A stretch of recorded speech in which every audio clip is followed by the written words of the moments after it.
walkers were a lot of fun to work on because they were big mechanical beasts. And it was a pleasure sometimes to work on just big machinery rather than just voices. And we knew the walkers were big and they were heavy and they were lumbering about. And because they were animated, they had a certain rhythmic walk to them. And so the objective was to come up with a sound for the walkers to give them a real sense of mass and weight. After all, they were miniatures and they were being animated. And one of the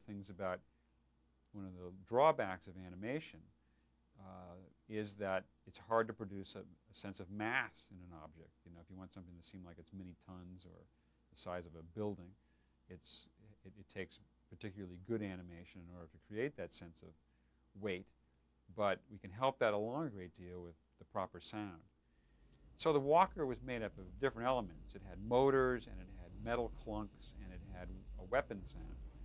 The principal sound of a foot stomping along, this very big metallic clang with kind of a rattle and a winkle to it, was the sound of a metal shearing machine, which is a big stamping machine in a factory which has rolls of metal come out of a conveyor belt that just cuts them off into pieces. It's like a big chopping block for iron and steel.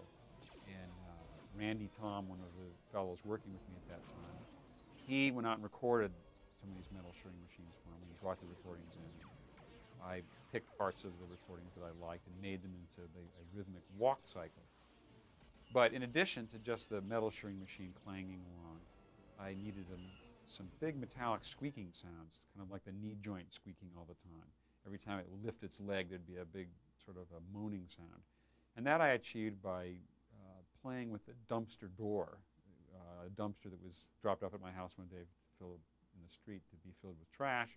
I'd go out and throw the trash in it, and I'd open the lid, and it made this wonderful sound because it hadn't been oiled in its entire life.